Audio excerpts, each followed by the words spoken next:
Hello दोस्तों, study rise YouTube channel पर आप सभी का बहुत बहुत स्वागत है। स्टडी राइज यूट्यूब चैनल पर सोशोलॉजी और पॉलिटिकल साइंस के प्रैक्टिस सेट करवाए जा रहे हैं जो आपके आने वाले एग्जाम जैसे पीजीटी, जीआईसी, नेट आदि के लिए बहुत ही हेल्पफुल रहेंगे। तो आज का टॉपिक है हमारा मैथ्स पेपर। आज हम मैथ्स पेपर जी पर कुछ क्वेश्चंस आंसर देखेंगे। तो चलिए देर ना करते हुए वीडियो स्टार्ट करते हैं। आज का क्वेश्चन है क्वेश्चन नंबर 1। वस्टेहन की अवधारणा किसने दी? तो किसने दी है वस्टेहन की अवधारणा? एफ टोनीज ने, कार्ल मैनहेम ने, या मैक्स वेबर ने, या फिर ऑगस्ट कॉम्ट ने? तो वस्टेहन की जो अवधारणा है वो किसने दी है? मैक्स वेबर जी ने। किसने दी है? मैक्स वेबर जी ने। मैक्स वेबर ने वस्टेहन की अवधारणा को समाजशास्त्र में प्रयोग किया है। वस्टेहन जो है वो एक जर्मन भाषा का एक शब्द है। ये क्वेश्चन भी आ जाता है कि वस्टेहन किस भाषा का शब्द है? तो वस्टेहन किस भाषा का शब्द है? जर्मन भाषा का शब्द है। और जिसका अभिप्राय होता है अंतर्दृष्टि अथवा व्यक्तिगत बोध होता है। क्या होता है? अंतर्दृष्टि और व्यक्तिगत बोध। या तो कभी कभी क्वेश्चन में आ जाता है कि अंतर्दृष्टि या फिर व्यक्तिगत बोध से आप क्या समझते हैं। इस तरह का भी क्वेश्चन बन जाता है तो उसमें वस्टेहन ऑप्शन होगा तो वो हमें टिक करना होता है। तो आप लोग समझ गए कि जो वस्टेहन है वो क्या है? पहली बात, वो एक जर्मन भाषा का शब्द है। किसने दिया है? मैक्स वेबर जी ने दिया है। और इसका अर्थ क्या होता है या फिर इसका अभिप्राय क्या होता है? तो इसका अर्थ होता है अंतर्दृष्टि अथवा व्यक्तिगत बोध होता है। ठीक है। अब नेक्स्ट क्वेश्चन नंबर 2। सामाजिक क्रिया का अर्थ समझने के लिए किसने वस्टेहन की अवधारणा का प्रयोग किया था? तो किसने किया था? मैक्स वेबर ने, बी परेटो ने, या कार्ल मार्क्स ने, या फिर हीगल ने? तो सामाजिक क्रिया का अर्थ समझने के लिए वस्टेहन की जो अवधारणा है उसका प्रयोग किया था मैक्स वेबर जी ने। किसने? मैक्स वेबर जी ने। तो इसमें option number A right answer होगा। Question number 3।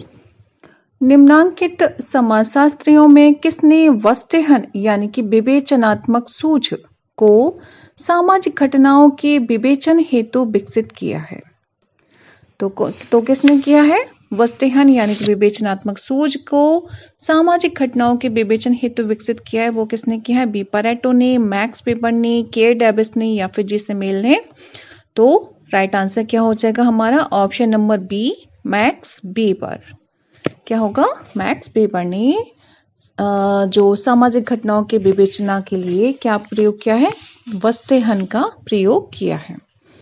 नेक्स्ट है क्वेश्चन नंबर 5। निम्न में से किसने बाजार और संपत्ति की स्थिति के रूप में सामाजिक वर्गों का विश्लेषण किया है? क्या क्वेश्चन है? किसने बाजार और संपत्ति की स्थिति के रूप में सामाजिक वर्गों का विश्लेषण किया है? तो वो किसने किया है? मैक्स वेबर ने, या फिर जे गोल्डथॉर्प ने, या इमाइल दुर्खाइम ने, या फिर टी पार्सन्स ने? तो राइट आंसर क्या होगा इसमें? Max weber. किसने किया है? मैक्स वेबर ने। जो बाजार और संपत्ति की स्थिति के रूप में सामाजिक वर्गों का विश्लेषण मैक्स वेबर ने किया है। वेबर के वर्ग की व्याख्या, जो वेबर ने इसमें जो वर्ग बताए उसकी व्याख्या उन्होंने 3 तथ्यों पर आधारित बताई है। कौन कौन से 3 तथ्य हैं उसमें? एक तो जीवन के अवसर। कौन सा? जीवन के अवसर। दूसरा आर्थिक हेतु। तीसरा है बाजार की दशाएं। ठीक है। तो ये तीनों वर्ड पूछ लिए जाते हैं तो ये याद रखिएगा, जीवन के अवसर, आर्थिक हेतु और बाजार की दशाएं। अवसर से वेबर का तात्पर्य इस तथ्य से है कि जो वस्तुएं बाजार में उपलब्ध हैं, जो सेवाएं समाज में पाई जाती हैं, उनका लाभ कोई भी व्यक्ति ले सकता है अथवा नहीं। तो यह जो कारक है वो क्या बनाता है? एक वर्ग बना देता है।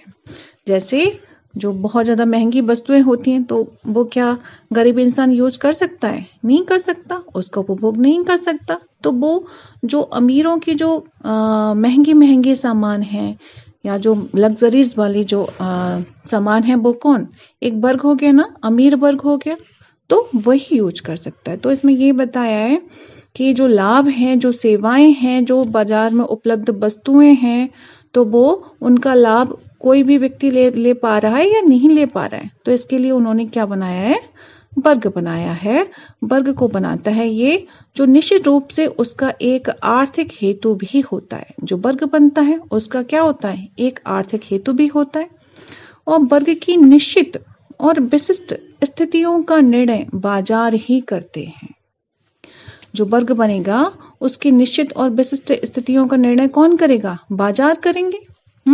बाजार की दशाओं के बारे में वेबर का कहना है कि बाजार में मुद्रा के बदले में वस्तुओं की बदलने की सभी अवसर उपलब्ध होते हैं। अगर आज हम देखें तो पैसे से सब कुछ खरीद सकते हैं, मोस्टली चीजें खरीद सकते हैं, लेकिन पहले तो ऐसा नहीं था। अगर हम प्राचीन समाज में देखें तो क्या पैसा ज्यादा इंपॉर्टेंट नहीं था, क्या था, वस्तुओं के बदले वस्तुएं भी दे देते थे। कि जैसे चलो हमारे यहाँ पे क्या, जैसे किसान लोग होते थे तो उनके यहाँ पे, किसी के यहाँ पे गेहूं हुए हैं, किसी के यहाँ पे चावल पैदा हुए हैं, तो वो क्या एक्सचेंज कर लेते थे, है ना, या फिर फ्रूट्स वगैरह का एक्सचेंज होता था।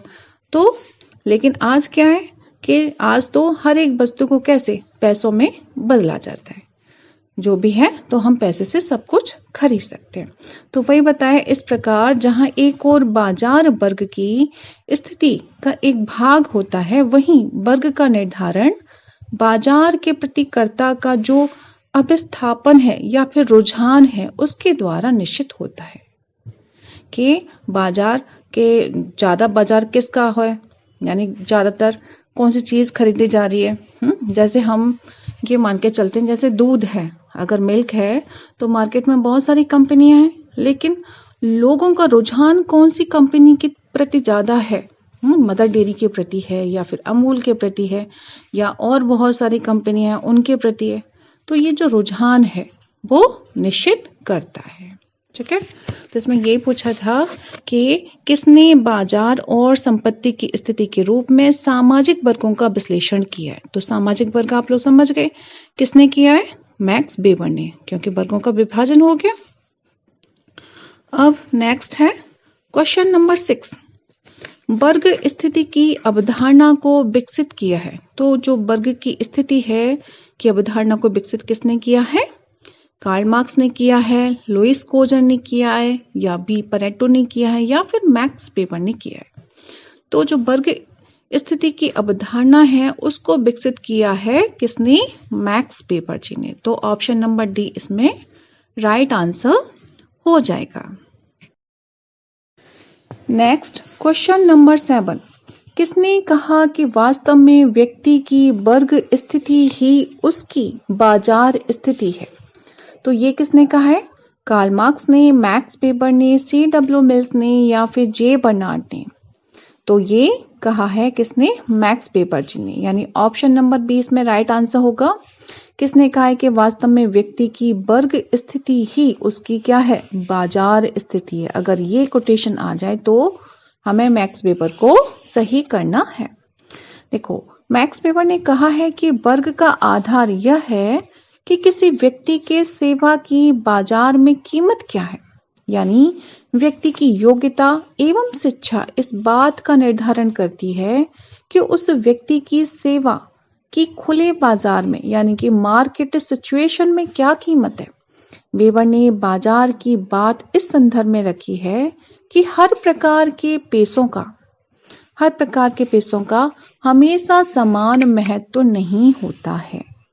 ठीक है, कैसा, जैसे कभी कभी हम देखते ना कि जो डॉक्टर्स हैं, पहले बहुत ज्यादा लोग जो हैं तो वो डॉक्टर को बहुत ज्यादा मानते थे, उन्हें भगवान के रूप में माना जाता था। लेकिन आजकल क्या है कि बहुत सारे डॉक्टर थोड़ा सा कुछ गलत वर्क करते हैं, तो इससे उनकी जो समाज में छवि है वो भी खराब हो जाती है। ठीक है, तो वही बता रहे हैं कि यानी एक जैसी स्थिति नहीं रहती है हमेशा पेशों की, जो हमेशा सोचो कि हमेशा डॉक्टर ही सबसे महान बने रहेंगे या फिर कोई और जो पेशा है वो सबसे महान बना रहेगा, तो ऐसा नहीं होता है। ठीक है, उसका समान महत्व नहीं होता है। तो यही बताया है मैक्स वेबर जी ने कि वास्तव में व्यक्ति की वर्ग स्थिति ही उसकी बाजार स्थिति है। ठीक है। अच्छा, नेक्स्ट है इसमें क्वेश्चन नंबर 8। मैक्स वेबर के अनुसार नौकरशाही की अभिलाषण विशेषता क्या है? अब विशेषता हमें बतानी है। तो इसमें है ए ऑप्शन, यह नेता के संकल्प का प्रतिनिधित्व करती है। बी है, यह तार्किक विधिक सत्ता पर आधारित है। सी, यह वंशानुगत परिस्थिति पर आधारित है। और डी है इसमें, यह नैतिक सत्ता पर आधारित है। तो इसका राइट आंसर क्या होगा? मैक्स वेबर के अनुसार नौकरशाही की अभिलाषणिक विशेषता है, यह तार्किक विधिक सत्ता पर आधारित है। कौन सा? ऑप्शन नंबर बी, यह तार्किक विधिक सत्ता पर आधारित है। अच्छा, मैक्स वेबर जो है वो नौकरशाही यानी कि ब्यूरोक्रेसी की पहचान तार्किक विधिक सत्ता यानी कि रेशनल लीगल अथॉरिटी के आधार पर करते हैं। किसके आधार पर करते हैं? रेशनल लीगल अथॉरिटी के आधार पर करते हैं। उनका मानना है कि नौकरशाही तार्किक विधिक सत्ता पर आधारित संगठन के प्रभावकारी बुनियाद के रूप में होती है। ठीक है। तो राइट आंसर क्या होगा? Option number B. अब next question number 9। Max Weber के अनुसार तीनों प्रकार की सत्ताओं में निम्नलिखित है। अच्छा, सत्ताओं में निम्नलिखित है, केवल एक को छोड़कर, यानी जो नहीं है वो हमें बतानी है इसमें। वह एक कौन है? तो तार्किक वैधानिक, तो ये वेबर जी ने दी है तार्किक वैधानिक। करिश्माई, ये भी बताया उन्होंने। धार्मिक और परंपरागत, तो इसमें से धार्मिक को नहीं बताया उन्होंने। ठीक है, ये वाला गलत हो जाएगा, सी वाला ऑप्शन। और डी परंपरागत बताया हुआ है।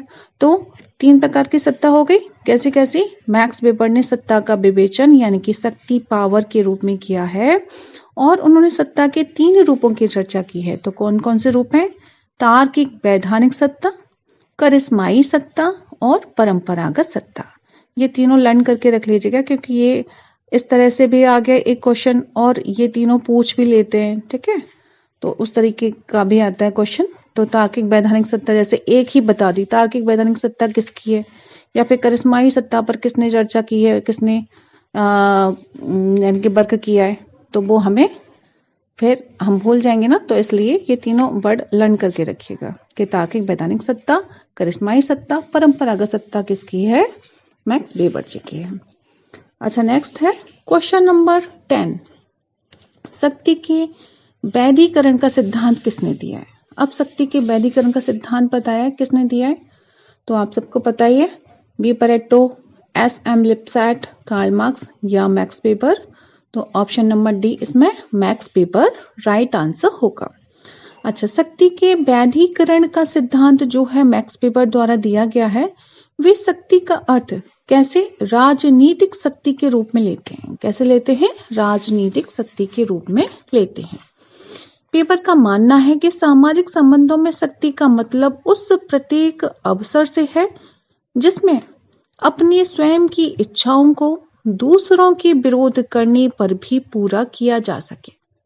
वे कहते हैं कि शक्ति में प्राधिकार का होना आवश्यक नहीं है, परंतु जहां पर प्राधिकार होता है वहां शक्ति अनिवार्य रूप से होती है। तो प्राधिकार की बहुत बड़ी विशेषता वैधता होती है। यदि लोग या समुदाय किसी भी शक्ति को वैध मानते हैं तो यह शक्ति प्राधिकार बन जाती है। क्या बन जाती है? शक्ति प्राधिकार बन जाती है। यदि लोग या समुदाय किसी भी शक्ति को वैध मानने लग जाते हैं तो यह शक्ति क्या हो जाती है? प्राधिकार बन जाती है। निम्नांकित, अब नेक्स्ट है क्वेश्चन नंबर 11। निम्नांकित में किसने आदर्श प्रारूप को एक विधि के रूप में विकसित किया? अब आदर्श प्रारूप की बात आ गई इसमें, तो यही बताना है कि किसने विकसित किया है, ऑगस्ट कॉम्ट ने या फिर के डेविस ने या फिर टी पार्सन्स ने या फिर मैक्स वेबर ने। तो क्या राइट आंसर होगा? ऑप्शन नंबर डी यानी मैक्स वेबर। तो इसका option number D right answer होगा। अच्छा, नेक्स्ट है क्वेश्चन नंबर 13। समाजशास्त्र की पद्धति शास्त्र में आदर्श प्रारूप की अवधारणा किसने विकसित किया है? तो क्वेश्चन वही रिपीट हो गया। तो किसने विकसित किया है? तो ये किया है आगस्काम्प ने, दुर्खिम ने, वेबर ने, स्पेंसर ने, तो मैक्स वेबर यानी कि option number C right answer होगा। अच्छा नेक्स्ट है क्वेश्चन नंबर 16, नौकरशाही का आदर्श प्रारूप किसने प्रस्तुत किया है? ठीक है, तो किसने प्रस्तुत किया है? मैक्स वेबर ने या फिर टालकट पार्सन्स ने, माइल दुर्खैम ने, कार्ल मार्क्स ने।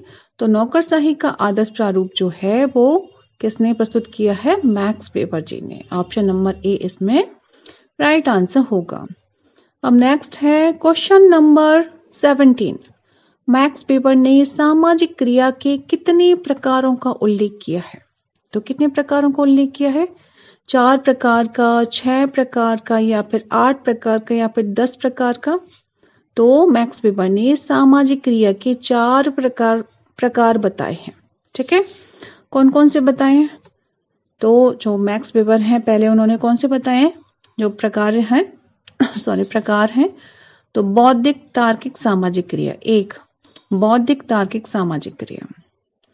दूसरी है मूल्यात्मक सामाजिक क्रिया। कौन सी? मूल्यात्मक सामाजिक क्रिया। तीसरी है भावनात्मक सामाजिक क्रिया और चौथी है परंपरागत सामाजिक क्रिया। ये चारों तार्किक जो क्रियाएं हैं या प्रकार हैं ये भी लर्न कर लीजिएगा क्योंकि ये भी पूछे जाते हैं। ठीक है, ये भी काफी क्वेश्चंस आता है इसका। तो इसका राइट आंसर क्या होगा? ऑप्शन नंबर ए। मैक्स वेबर ने सामाजिक क्रिया के कितने प्रकारों को उल्लेख किया है? तो उन्होंने कितने? 4 प्रकारों का उल्लेख किया है, यानी कि 4 प्रकार की जो सामाजिक क्रियाएं वो बताई हैं। एक बार फिर से रिवाइज कर लीजिए। बौद्धिक तार्किक सामाजिक क्रिया, मूल्यात्मक सामाजिक क्रिया, भावनात्मक सामाजिक क्रिया और परंपरागत सामाजिक क्रिया। तो आज के लिए बस इतना ही, मिलते हैं नेक्स्ट वीडियो में। तब तक पढ़ते रहिए, अपने लक्ष्य की तरफ आगे बढ़ते रहिए। Thanks for watching my video.